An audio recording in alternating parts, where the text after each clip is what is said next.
여러분 안녕하십니까? 오늘의 미국, 오늘이 2021년 한 해의 그 주말 위켄드 에디션으로서는 마지막입니다. 그래서 오늘은 1월부터 12월까지 뉴스의 사이클은 어떻게 진행이 됐었는가 하는 것들을 전해드리겠습니다. 그러니까 뭐 구체적으로 디테일하게 들어가지는 못하고요. 우리가 1월부터 12월까지 이 코비드 19는 어떤 흐름을 가지고 왔고 또 경제 분야는 어떤 흐름이었고 사이사이에 아주 좀 트렌디했었던 그런 것들에 대해서 전해드리겠습니다. 한 해를 통틀어서 보자면은 이 코비드 19 코로나 바이러스가 결국은 노멀시라고 얘기를 하잖아요. 보통 우리가 팬데믹 이전으로 돌아가기에는 너무 그런 것들이 되지 않았던 한 해고요. 그리고 이제 그 의회에서의 1월 달에 바로 그 의회 폭동 문제도 그렇고 또 전임 대통령이 후임 대통령의 취임식에 안 간 것, 이것도 정말 대단한 그 이슈이기도 했고요. 그리고 이제 그 같은 1월 6일 사건이 있고 나서도 하원에서 2번이나 탄핵을 당했는데도 물론 상원에서 무죄로 해줬지만 그런데도 불구하고 공화당에서는 여전히 이 트럼프 전 대통령을 굉장히 지지를 한다는, 이것도 2021년 미국에서 굉장히 중요하고 좀 새로운 역사이기도 하고요. 바이든 대통령으로서는 무척 그 위기인 거죠. 코비드 19 처음에는 뭐 괜찮은 듯 했다가 아주 그 일 처리를 잘한다라고 하다가 지금은 그렇지도 않아요. 그리고 그게 이제 어찌 보면은 전임 그 대통령이 만들어 놓은 코비드 사태에 대한 어떤 분열적인 것, 그 코비드 19에 관한 개념도 그렇고 백신에 대해서도 그렇고 그렇게 시작된 것으로 결국은 그것을 넘지 못하는 것이라고 할까요? 실업률 문제 같은 것도 있고 뭐 경기부양책 같은 것 뭐 이런, 그러면서도 백신을 많은 사람들이 맞을 수 있게 됐지만 맞지 않은 그런 음모론 같은 것들 해서 결국은 뭐 바이든 대통령을 지지하는 사람은 보통 일반 평균보다 18% 정도 백신 접종률이 높고, 반면에 트럼프 전 대통령을 지지하는 사람들 사이에서는 일반 평균보다 13% 백신 접종률이 낮은 이 같은 그 분열의 한 해를 맞이했습니다. 외교 정책에 있어서 뭐 가장 중요한 것은 뭐 아프가니스탄에서 미군을 철군한 것, 사실은 이 바이든 대통령은 그 베트남 전쟁에도 반대를 했었고 오바마 행정부에서도 정말 그 중요한 그 고위직책 가운데서 유일하게 끝까지 이 아프가니스탄에서 철군을 해야지 된다는 걸 굉장히 강조했었던 사람이기 때문에 별로 놀랍지는 않지만 그 여러 가지 시기라든가 예측하지 못했던 그런 것들이 바이든 대통령에게는 외교적으로 마이너스를 주게 한 그런 한 가지고요. 중국에 대해서는 계속 시종 일관 터프하다는 것, 하나의 성과가 있다면 기간 산업안이 통과된 그 정도라고 할까요? 자, 지금부터 1월부터 차근히 한번 보겠습니다. 저도 찻잔이 있습니다. 오늘 좀 추운 느낌이 나면 한 모금씩 마실게요. 여러분들도 차 드시면서요. 미국의 역사는 가장 중요한 현대사 가운데 하나를 역시 1월 6일의 의사당 폭동 사건 내지는 반란 사건을 기록을 할 겁니다. 그 사건으로 인해서 1월 13일에 트럼프 전 대통령이 두 번째로, 그 이전에도 한 번 있었고 우크라이나 사태 때요. 우크라이나 대통령과 이 조 바이든 후보와 그 경쟁을 할 때 뭐 그들의 가족에 대해서 조사를 해라 한 그것으로 한 번 그 탄핵이 됐고, 두 번째 의사당 사건 이후에 1월 13일에 하원에서 탄핵을 시켰습니다. 찬성 237, 반대 197, 10명의 공화당 하원 의원이 탄핵에 찬성을 했습니다. 대표적인 사람이 리스 체니로, 그 뒤에 이제 공화당으로부터 굉장한 보복을 많이 받았고요. 지금은 리스 체니가 그 하원 조사위원회 2명 있는 그 공화당 가운데 한 사람입니다. 공화당에서는 이 조사위원회에 공화당 의원들이 들어가기를 원치 않았습니다. 원치 않았는데 어떻게 가까스로 이제 두 사람이 아담 킨징어 의원과 이 리스 체니 의원이 들어가서 조사를 하게 되는 거고, 그런데 2월 달에 상원에서 무죄로 해줬습니다.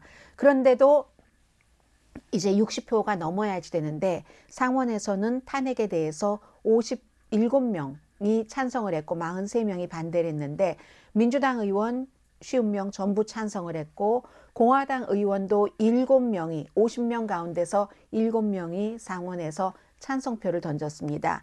그 가운데서 뭐 가장 잘 알려진 사람이 수잔 콜린즈라든가 리자 머코스키 그리고 미 롬니 그 밖에 이제 벤 세스 의원이라든가 펜실베니아의 팻 투미 의원 등 7명만이 공화당에서는 이 트럼프 전 대통령 탄핵에 찬성을 했기 때문에 하원에서 2번 탄핵당하고도 결코 탄핵당하지 않은 대통령이 됐습니다. 미치 매코넬 공화당 상원 대표는 1월 6일 의사당 사건 이후에 굉장히 강하게 트럼프 전 대통령을 비난을 했었죠.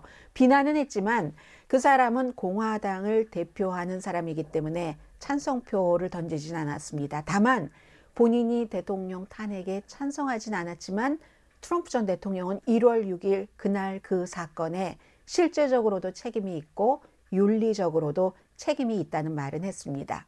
케빈 맥카티 공화당 하원 원내대표는 처음에 1월 6일 의사당 사건 이후에 엄청 트럼프 전 대통령을 비난하다가 입장을 나중에 싹 바꿨습니다. 1월 27일에 많은 분들이 한국 분들도 관심이 많았던 일이 일어났습니다. 주식에서의 어떤 새로운 유행이요.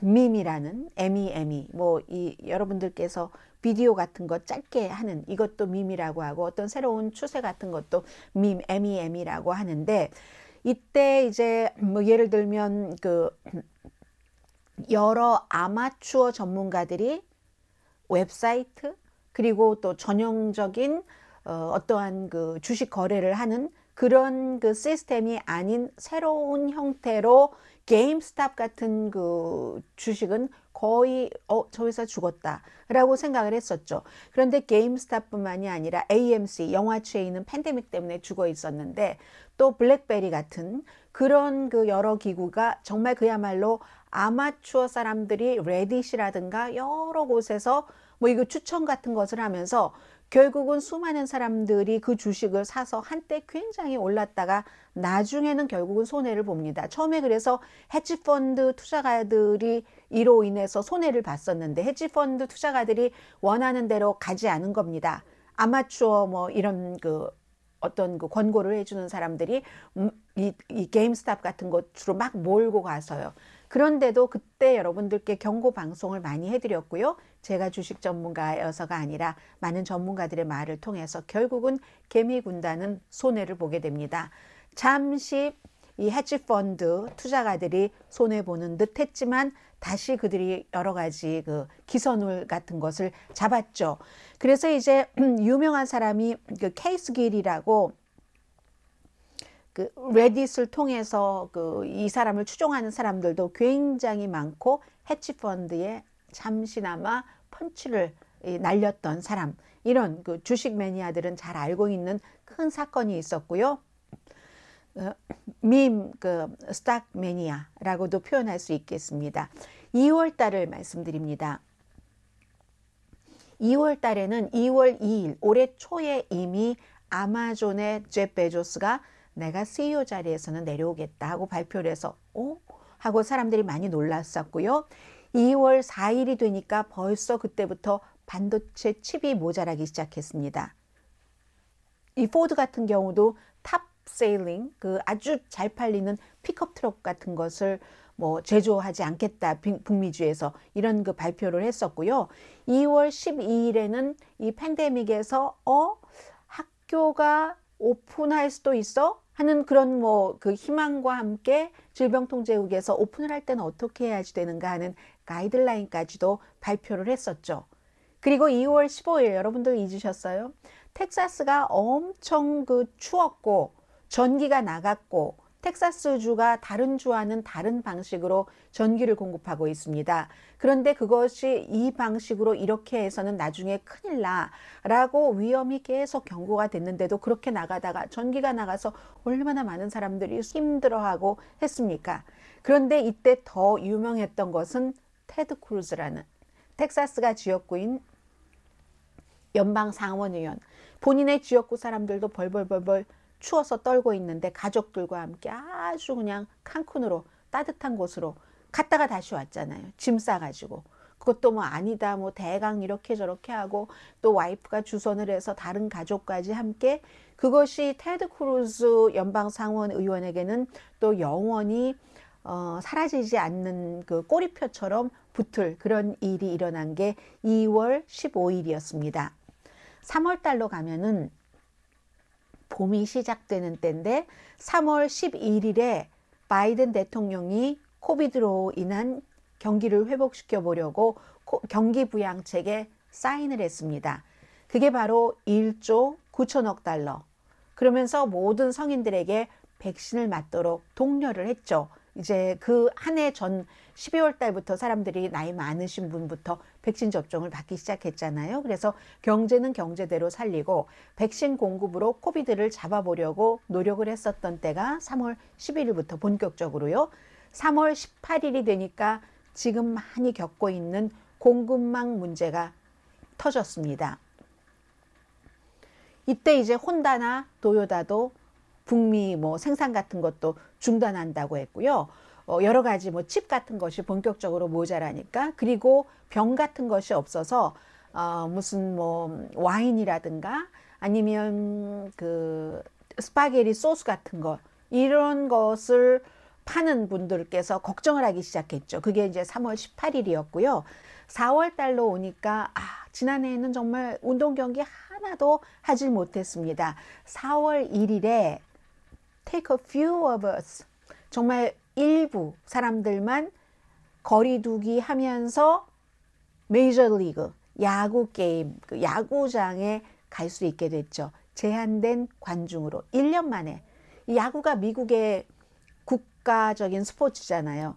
풋볼을 사람들이 많이 봅니다. 그런데 미국의 이 내셔널 스포츠는 야구거든요. 4월 1일에 그렇게 해서 정말 몇 사람만 보이고 그 관중은 없으니까 거의 그런 형태로 모든 구단이 다 그렇게 한 게 아니라 일부 구단에서는 야구 경기를 시작했습니다.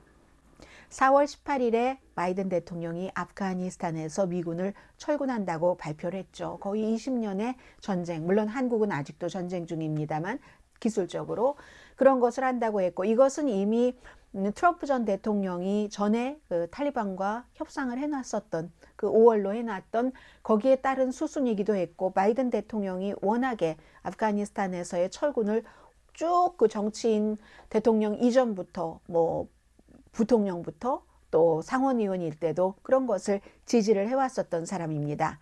그리고는 데릭 쇼빈이라는 미네소타주의 백인 경관이 조지 플로이드라는 흑인을 수갑을 채운 채 이제 목 졸라서 숨지게 한 그 사건에 대해서 유죄 판결을 받았던 때가 이제 4월 달이고요. 4월 20일이네요.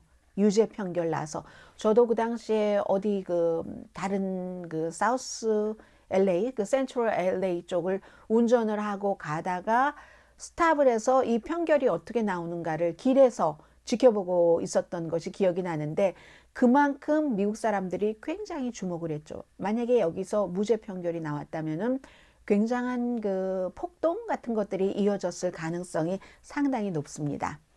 5월 달입니다. 그래서 이 케이스는 미국 내에서 블랙 라이브스 매터 시위뿐만이 아니라 세계적으로 유럽에서 뭐 아시아에서도 왜 미국은 시스템적으로 백인이 흑인을 차별을 하고 그러한 것들이 법 집행관에게까지 내려오고 있는가라는 것. 그래서 한때 제가 여러분들께 미국 그 경찰의 유래를 말씀드렸잖아요. 한국 드라마 저는 보지 못했습니다만은 추노를 보신 분들이 좀 짐작을 하시겠습니다만은 미국의 경찰도 도망간 노예를 잡는 그 추노꾼으로 출발을 한 그런 경찰의 아주 오랜 전통은 밑바닥에 있죠. 5월 달입니다. 5월 7일에 사이버 공격이 있었어요. 키스톤 그 파이프라인 해서 미국의 동부 쪽이 완전히 뭐 한 50% 정도가 가스 공급이 안 되고 굉장히 힘들었었죠. 거의 일주일 동안. 그게 이제 5월 7일이었고요. 그때부터 인플레이션에 대한 경고가 나오고 5월 달이 되니까 4월 달에 인플레이션이 얼만큼인가 하는 것이 나오잖아요. 4월 달에 1년 전에 비해서 물가 상승이 4.2%가 됐습니다. 그래서 이때부터 이거 넘어가나 하고 굉장히 걱정을 했었고요. 이게 이제 5월 12일에 발표가 됐습니다. 2008년 이후에 1년의 그 물가 상승률, 인플레이션으로서는 그 당시에 최고라고 얘기를 했었고요. 5월 중순, 5월 13일이 되니까 질병통제국이 어떤 발표를 했냐면 이 백신 접종을 받은 사람은 실내에서든 실외에서든 마스크를 쓰지 않아도 된다. 백신 접종 받은 사람들끼리는 친구들끼리 식당에 가서 마음 놓고 밥 먹어도 된다. 거리 두기 안 해도 된다. 이렇게 발표를 했습니다. 질병통제국의 이 가이드라인은 많이 그동안 변화가 있었어요. 그래서 비난을 많이 받았지만 또 한편으로 생각해 보면 코비드 19이라는 질병이 전염병이 생전 처음 있는 것이기 때문에 질병통제국도 완전한 흔들리지 않는 가이드라인 같은 것을 처음부터 준비를 하기가 힘들었다는 것도 이해는 됩니다. 그게 5월 13일이었고요. 5월 19일에는 텍사스에서 아주 대단한 낙태법이 통과가 돼서 주지사가 서명을 했습니다. 그렉 에버트 공화당 주지사가 서명한 텍사스의 낙태법은 임신 6주일만 넘어도 낙태를 하지 못하게 하는 근친상간도 강간도 그렇게 해서 이제 이게 법원에서 된다 안 된다 하다 지금은 이제 일단 시행이 되고 있습니다. 5월 20일에 실업수당 청구, 한 주일 전에 그 실업수당 청구한 것을 보니까 실업수당 청구 케이스가 내려가네 하는 것들이 나왔습니다. 6월 달입니다. 이렇게 해서 이제 한 해의 반이 지나갔고, 반이 지나간 게 아니네요. 한 달 더 남았네요. 6월 달에는 6월 초반에는 뭐 별다른 일이 없는 듯 하다가 6월 22일이 되니까 주택값이 5월 달 것을 보는 거예요. 6월 달 들어와서 5월 달에 주택값 상승한 것을 보니까 지난 20년 넘어 만에 최고의 상승률이더라. 이때가 이제 그 5월 달에 그랬다는 게 6월 달에 나왔고요. 6월 22일이었습니다.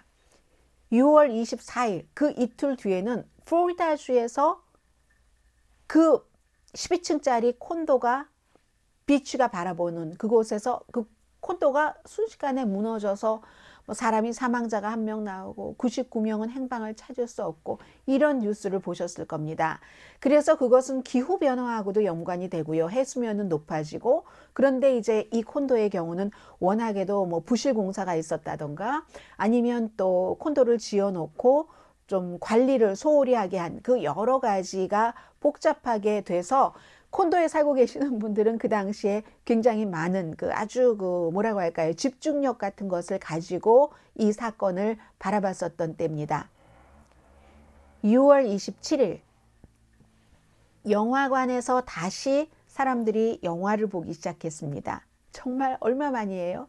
Fast and Furious라는 영화가 개봉이 됐는데 그 영화가 지난 2019년 12월 이후에 개봉한 작품 가운데서 가장 그 주간 박스 오피스가 셌습니다. 왜냐하면 이게 거리두기도 하고 해서 뭐 사람들이 꽉 차고 이런 것도 아니에요. 다만 전국적으로 개봉되는 다른 영화가 개봉되지 않았기 때문에 몰리니까 그래서 이제 이런 기록이 있었고요.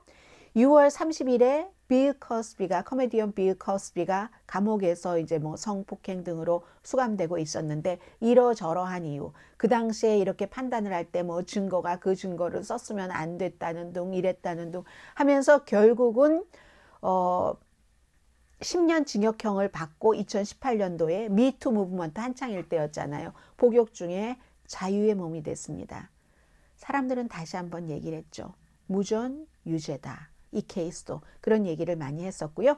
이렇게 해서 2021년 1월부터 6월까지 지나갔습니다.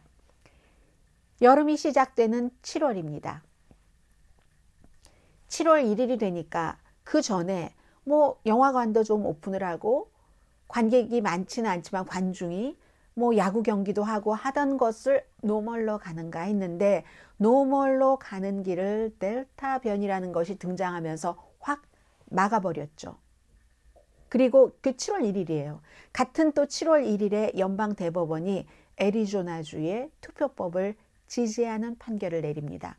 애리조나나 텍사스나 이런 주는 뭐 여러 가지 낙태나 투표법이나에 있어서 소수 인종으로 볼 때는 조금 힘들고, 그리고 소수계, 소수계는 아니네요. 반쪽이네요. 인간의 성별로.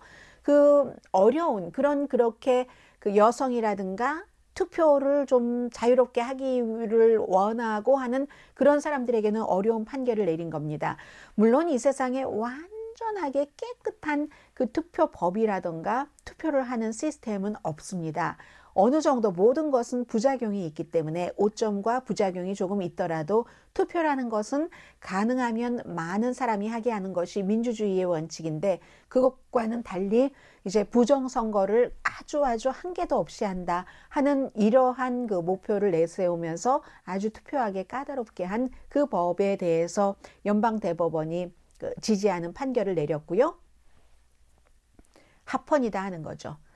7월 2일이 되니까 일자리 복구되는 것이 탄력을 받기 시작한다 하는 것들이 나와서 이제 6월 달에 일자리가 85만 개가 창출됐답니다. 지난 그 10개월 사이 최고치였거든요. 그리고 임금도 같이 올랐습니다. 코비드 19 때문에 뭐 2,000개가 넘는 일자리가 줄어들었었지만 이런 것들이 탄력을 받고 한 달 사이에 85만 개나 만들어졌다는 뉴스가 7월 2일에 나왔습니다. 7월 11일이 되니까 그 뒤부터는 뭐 이런 일들이 몇 차례가 더 있었어요. 그런데 이제 리처드 브랜슨이라는 버진 그 레코드사를 만들었고, 지금은 그 레코드 가게들 없습니다. 이 크레센 하이츠라는 길에 선셋과 만나는 곳에 그 레코드 가게 저도 자주 갔었는데, 그 뒤로는 이제 항공 이런 쪽으로 이 사람이 뭐 버진 그 좀 저가 항공사도 만들고, 그리고 이제 버진 그 갈랙틱이라고 해서 역시 우주 여기에 관련된 것을 만들었잖아요. 리처드 브랜슨이 버진 갤럭틱 이 프로그램으로 우주에 간 거죠. 이 사람이 우주에 갔다 가지 않았다 하는 것은 거리상에 있어서 약간 이슈는 됩니다만은, 어쨌든 먼저 발표한 것은 제프 베조스인데 제프 베조스보다 9일 먼저, 딱 미리 예고하지 않고 있다가 제프 베조스가 날짜를 발표를 하니까 제프 베조스보다 9일 먼저 딱 그 우주선 본인이 만든 것을 타고 우주 내지는 우주 가까이에 갔다가 오는 일이 7월 11일 2011년 민간인이, 우주인이 아니라 그런 일이 있었고요. 그리고는 7월 21일이 되니까 최근에도 미국인의 평균 수명이 낮아질 것이다 하는 것이 나왔지만, 미국인의 평균 수명이 2020년에 지난해께요. 1.5년 줄어들었다. 올해도 이것보다 조금 더 많이 줄어들었거든요. 바로 팬데믹 때문에 그런 거죠. 2차 대전 이후에 가장 크게 줄어든 그런 그 폭이라고 하거든요. 2027년이 되니까 델타가 이제 막 시작되면서 질병통제국이 다시 마스크 쓰기를 권장합니다. 백신 접종을 받은 사람도 특히 이제 일부 많이 커지는 이런 지역에서 또 실내에서는 백신 접종을 받았더라도 마스크 쓰기를 하십시오 하고 권고를 하죠. 그런 사이에도 7월 27일에 테크놀로지 회사의 이윤이 너무너무 컸다 하는 발표가 나왔습니다. 애플, 구글의 모회사인 알파벳, 또 마이크로소프트 모두 팬데믹 때문에 사람들이 집에 있으니까 어떤 형태로든 테크놀로지, 온라인, 컴퓨터 같은 것을 접하면서 이들 회사의 이윤이 너무너무 컸다는 것들이 지금도 이어지고 있고요. 7월 29일이 되니까 연방 공무원들은 백신 접종을 받아야지 된다. 의무화다. 아니면 정규적으로 테스트를 하거나 마스크를 쓰고 뭐 이런 것들이 발표가 됐거든요. 그 이후에 1월 지금 10일부터 시행한다는 것은 연방 공무원이 아니라 이제 그 민간 회사인데 직원이 100명 이상 되는데 바로 7월 29일에 연방 공무원 계약자들에게도 넓혔죠. 이것을 한 것과 마찬가지를 이제 시행을 하게 된다는 거고요. 여름입니다. 8월 달이 됐습니다. 8월 10일에 앤드류 쿠머 뉴욕 주지사가 처음에 아니라고 버티고 하다가 결국은 성추행 이 논란으로 사임을 하고 맙니다. 그 뒤에 동생인 그 크리스 쿠머도 CNN에서 가장 인기 있는 앵커였었지만 형의 이 문제와 관련해서 어떠한 그 자문을 했다. 이게 이제 앵커로서의 윤리, CNN의 규정에 맞지 않는다 해서 처음엔 정직 처분 내렸다가 나중에 해고하죠. 정직 처분 내리고 하루 뒤에. 그런 일들이 이 크리스 쿠머의 해고는 최근이지만 앤드류 쿠머의 사임은 8월 10일입니다. 8월 15일이 되니까 정말로 탈레반이 모든 세계 사람들이 생각할 때 허망할 정도로 탈레반이 아프가니스탄에서 미군이 이제 철군하는 준비를 막 하고 하는 그 상태에서 완전히 장악을 해버리고 맙니다. 그쪽 지역을. 그리고는 이제 이것을 연기를 하는가 하지 않는가 하는데 탈레반이 8월 30일까지는 나가라. 다 나가야지 된다 해서 결국은 8월 30일에 가장 큰 전쟁인 20년 동안 했었던 미군을 철군을 한 거죠. 아직도 여러 가지 이유로 100여 명 정도는 미국 사람들이 아프가니스탄에 남아있다고 하고 그보다 훨씬 많은 미국과 나토군을 도와서 탈레반에 반대되는 그 같은 정보를 제공을 했었던 사람들이 그곳에 남아있죠. 아무튼 탈레반이 허망하게 장악해버린 그 즈음이 8월 15일입니다. 8월 29일이 되니까 루이지아나에 허리케인 아이다가 가서 뉴올리언스가 또 허리케인 카트리나가 2005년이었는데 카트리나가 오고 딱 16년 만에 아이다가 또다시 그곳을 덮치고 맙니다. 카트리나로 인해서요. 그 이후에 뉴올리언스가 지금 15년, 16년의 세월이 흘러갔는데도 인구는 그 당시보다 적다니까요. 사람들이 더 이상 이렇게는 못 살겠어 하면서 다른 곳으로 빠져나가는 거죠. 9월 달에는 뭐 큰 이슈가 많지는 않았습니다만은 9월 14일이 됐을 때 페이스북에서 내부 고발자가 나옵니다. 페이스북이 알면서도 돈 벌기 위해서 청소년들에게 너무너무 나쁜 일들을 하고 있다. 청소년들을 그 심성을 앗아가는 그런 일을 하고 있다. 돈밖에 모른다 하는 것을 프란시스 허겐이라는 그런 여성이 내부 고발을 하고 그 이후에 이 여성은 영국 의회에 가서도 증언을 하고 그런 일들이 있었죠. 그리고 나서 이제 나중에 페이스북이 어떤 그 조치를 취하도록 한 바로 그 일이 9월 14일에 있었습니다. 미국의 의회에서도 당연히 이제 증언을 했고요. 9월 22일에 식품의약국이 백신 부스터샷 승인을 합니다. 이때 처음은 지금은 이제 뭐 어린 사람에게도 백신 접종을 맞으라고 하지만 처음에는 65세 이상이거나 아니면 나이가 조금 있어도 굉장히 건강상으로 위험한 이런 분들께 부스터샷 접종을 처음, 두 번째 접종하고 나서는 그 파이저 앤 바이오엔텍과 모더나의 경우는 6개월이 지나고 존슨 앤 존슨 나중에 이제 2개월 지나면 부스터샷 접종하라는 게 9월 22일이었습니다. 10월 달에 들어오면요. 10월 11일이 되니까 또다시 이제 미국의 이제 크루드 오일 원유값이 뭐 배럴당 $80가 훨씬 넘고요. 2014년 이후에는 처음으로 $80가 넘는 겁니다. 2020년 10월 이후에 125%가 올랐습니다. 이런 모든 것들 때문에 나중에 또 전략적 비축류가 큰 도움은 되지 않지만 장기적으로 이제 그것을 방출한다 하는 것을 발표를 함으로 인해서 바이든 대통령이 국민의 어려운 가솔린값 계속 올라가니까요. 그런 것들을 제가 생각하고 있습니다 하는 것을 보여줬죠. 10월 13일이 되니까 이미 그 전에 공급망 이런 것들 적체 현상 항구에 시작됐던 것들을 바이든 대통령이 백악관에서 뭐 여러 관계자들을 모아놓고 하면서 LA와 뭐 롱비치 이런 여러 항구에 미국도 유럽이나 뭐 한국처럼 24시간 가동을 해 주십시오 해서 24시간 풀 가동은 하지 못했어요. 사람이 없어서. 그렇게 어쨌든 24시간 가동하는 쪽으로 가게 하는 결정이 내려졌고 10월 25일이 되니까 테슬라의 가치가 1조 달러가 넘었습니다.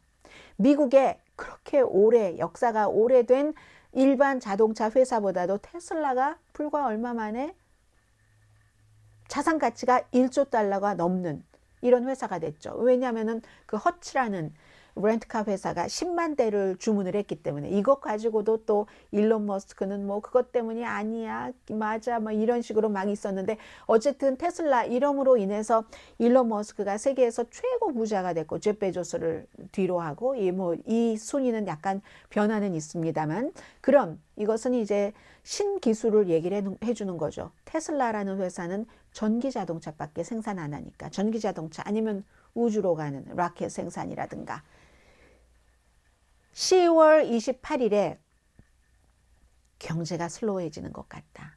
공급망 때문에 3, 4분기 성장이 2%밖에 안 된다. 2020년 중반기 이후에 분기별로 가장 슬로우한 성장이다. 이런 빨간불이 딱 켜졌습니다.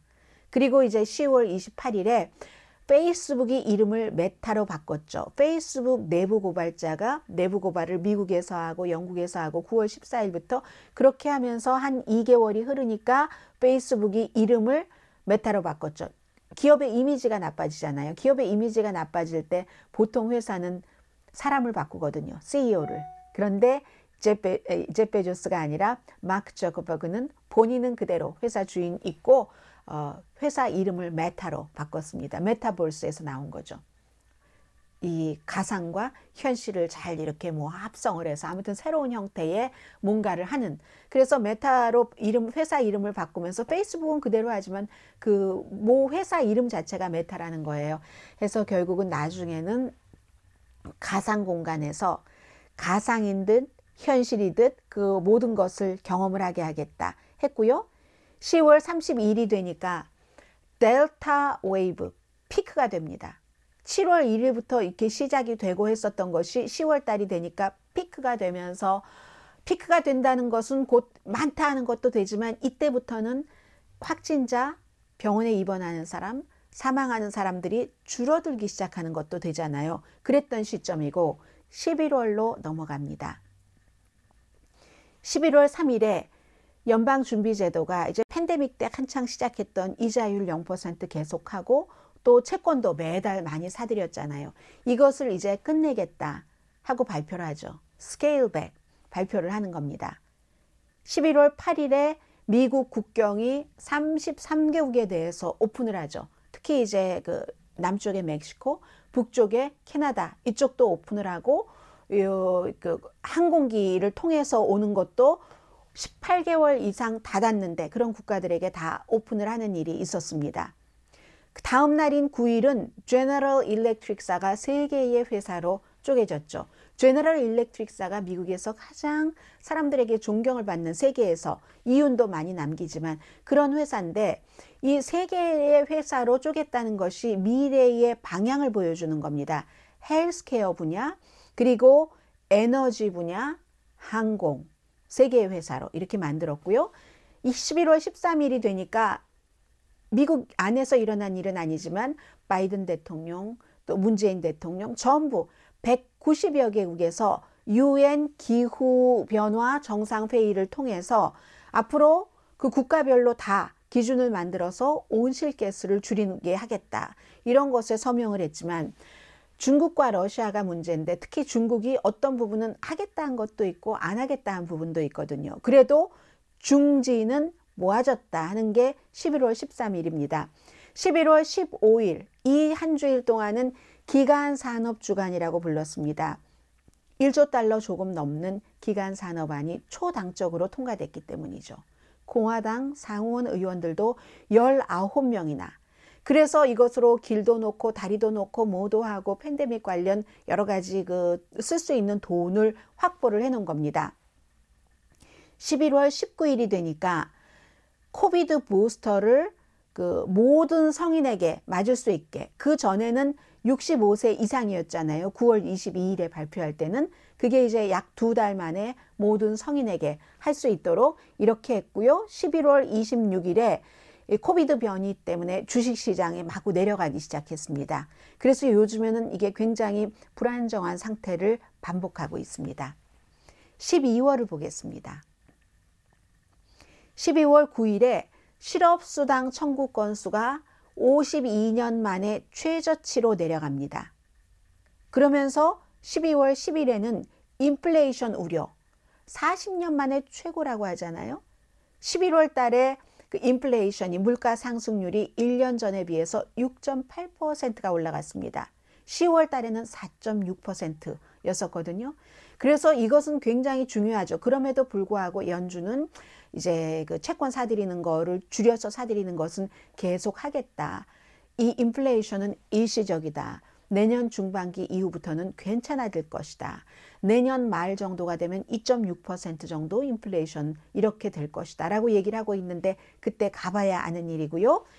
12월 10일에 토네이도가 켄터키주를 포함해서 그 옆에 무슨 뭐 테네시, 뭐 일리노이주 이런 형태로 5개, 6개 주에서 뭐 넓게 잡으면 뭐 7개 주까지 해서 굉장히 불어닥쳐서 사람도 숨지고 100명 이상 무척 피해가 있었는데 이것도 기후변화와 연관된다는 거죠. 지금 12월 달이 토네이도 시즌이 아닌데도 날씨가 어디는 덥고 어디는 또 좀 차고 뭐 해수면이 올라오고 이런 형태로 인해서 토네이도가 예측하지 않을 때 인간을 위협하고 있다는 것을 보여줬습니다.